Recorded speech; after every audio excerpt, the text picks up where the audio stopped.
3 months after the seismic trade involving Rafael Devers, both the San Francisco Giants and the Boston Red Sox claim victory.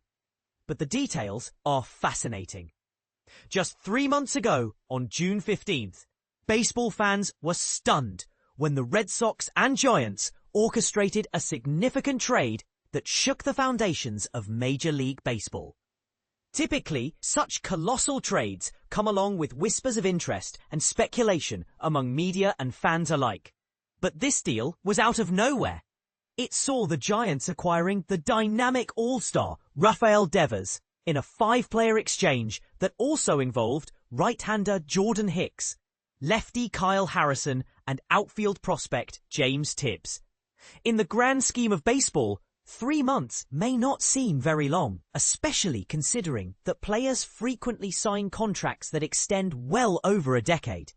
Yet a lot can happen in these 92 days that can shift opinions and analyses quite dramatically. Today, let's take a moment to revisit this trade and evaluate the performances of both teams involved, as well as offering new insights based on how things have unfolded since that pivotal June day. To frame our discussion, let's summarize the terms of the trade. Giants received DH 1B 3B Rafael Devers. Red Sox received LHP Kyle Harrison, RHP Jordan Hicks, OF James Tibbs, and RHP Jose Bayo. The Red Sox's unexpected resurgence post-Devers. Despite parting ways with one of their standout players, the Red Sox are poised to secure a playoff berth in the upcoming days, signaling some validation for their chief baseball officer, Craig Breslow. Here's a twist. Boston was sitting at a mediocre 37-36 record at the time of the trade, but they've since bounced back with a remarkable 45-32 record. What's particularly intriguing about this turnaround is that the Red Sox have managed to flourish without seeing significant immediate benefits from the players acquired in the Devers trade. Hicks, while being the most prominent name in terms of big league appearances since the trade, hasn't exactly met expectations in terms of performance. On the other hand, Harrison recently made his debut for Boston, while Tibbs was traded to the Los Angeles Dodgers for veteran right-hander Dustin May, and Bello has yet to contribute meaningfully this season. The immediate gains the Red Sox received from trading Devers have been less impactful than many might anticipate. To illustrate this resurgence, let's break down their performance. Time period, record, run differential, Pythagorean win percentage. So far, we start with the present period, 437, and below all, 45 and 32. Before diving deeper, let's pause for a moment to reflect on Devers' situation. You may remember the turmoil surrounding his position. Back in the spring, the Red Sox requested Devers' transition to the designated hitter role after they signed Alex Bregman to play third base. Initially, he resisted but eventually consented. When first baseman Tristan Casas succumbed to a season-ending injury in May, the team again asked Devers to step up in a position change. His refusal, even after intervention from team owner John Henry, became a telling sign, indicating it might be time for the team to part ways. Devers' exit ultimately allowed Boston to reorganize their lineup more effectively. Instead of creating a bottleneck for their top prospect, Roman Anthony, they were able to promote him shortly after the trade.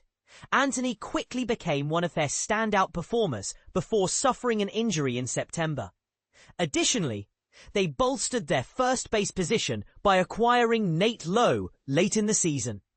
Masataka Yoshida's less than stellar defensive skills have also been somewhat mitigated by shifting him to DH, although his struggling bat has proven harder to cover up. Throughout this period, the team has navigated injuries and disappointing performances from various players. However, this scenario isn't just a typical story of a team improving post-trade due to new arrivals or the restoration of a healthy roster. Instead, it posits a blank slate situation, opening the door to many potential explanations for their success. The most straightforward conclusion might be the most mundane. This Red Sox team was likely always poised for improvement since they had been underperforming relative to their run differential, which was the 6th best in the American League at the time of the trade. It's important to note that while the Devers trade didn't dramatically change the Red Sox fortunes, it did enhance the overall balance of their roster and potentially lighten the atmosphere in the clubhouse, lessening the weight of high-profile friction. Let's pivot now to evaluate the players that Boston acquired. Surprisingly, I anticipated that Jordan Hicks would excel in a dedicated relief role upon joining the Red Sox. Unfortunately, that's not what happened.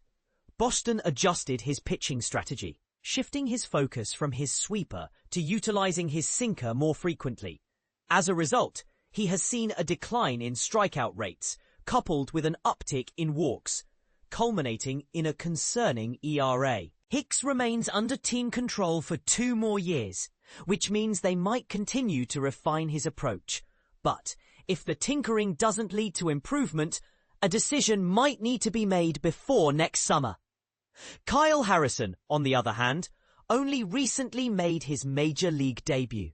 While his AAA stats were mediocre, he also revised his pitching strategy post-trade, embracing a cutter and developing a new changeup with improved sink. Harrison's future in Boston still remains uncertain, yet many believe he could find himself as a member of the big league rotation as the next season approaches. As indicated earlier, Tibbs has already been traded to the Los Angeles Dodgers in exchange for Dustin May, who has made a limited impact on the Red Sox since joining them, appearing in 6 games with a 78 ERA+ before sustaining an injury. Once with the Dodgers, Tibbs has shown improved performance, enhancing his contact rates and reducing ground ball ratios. It'll be interesting to see if he can evolve into more than just a platoon player. If he does, the Red Sox might regret moving on too soon. As for Jose Bello, the youngest player involved, he has been promoted through the minor leagues, but faced challenges in his performances. Despite less than stellar outcomes, his youth and a promising slider offer a reason for patience, although he may ultimately become more of a depth option or middle reliever. After reflecting on the performance thus far, it's evident that 3 months can feel quite short in the world of baseball trades. This time frame holds particular significance when considering that a major part of the Red Sox's motivation in trading Devers was to free up fiscal resources, specifically the hefty $230 million owed to him. How the Red Sox choose to allocate these savings remains to be seen and could significantly influence whether this trade is ultimately deemed a success. Giants' recent ascendancy may eclipse their challenges. In striking contrast to the Red Sox's narrative post-trade, the Giants found themselves approaching their peak performance level. At the time of the trade, they were an impressive 41-31, and in a competitive battle with the Los Angeles Dodgers in the NL West. Under the guidance of Buster Posey, who was in his first season leading San Francisco's baseball operations, it was clear the Giants wanted to leverage their solid start. Rafael Devers' addition seemed to be the perfect answer to bolster their lineup. Since joining the team, Devers has made a positive impact, batting well in 77 games with a .242, 353, 456 line, yielding a 132 OPS plus that is slightly above his career average. He's hit 16 home runs and contributed defensively, starting 21 games at first base, which suggests that the issues he faced in Boston were more linked to management decisions rather than an inability to adapt to new positions. However, Devers' tenure has not been devoid of challenges. He has experienced an increase in his strikeout rate, which is now near 30%. Nonetheless, he has shown adaptability at first base, albeit with an evident learning curve. Overall, the Giants seem satisfied with Devers, despite encountering their own set of struggles, entering Monday with a record of 75-74 and a negative run differential since the trade. The team has managed to claw their way into playoff contention due to a recent hot streak, a favourable remainder of the schedule, and the fact that their competitors, notably the New York Mets, has been performing poorly. One of the most complex tasks involving transaction analysis is recognizing that each team's evaluation and priorities may vary significantly, which can lead to diverse outcomes. The Giants have seemingly focused on immediate success. They may view Devers as a key contributor that propels them into the postseason.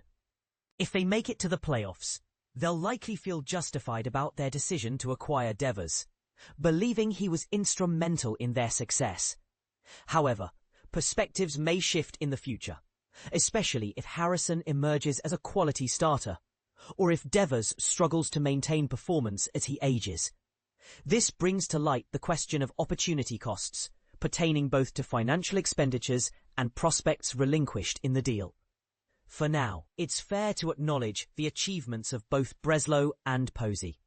3 months into this trade, both the Red Sox and Giants can lay claim to a sense of triumph in their respective contexts.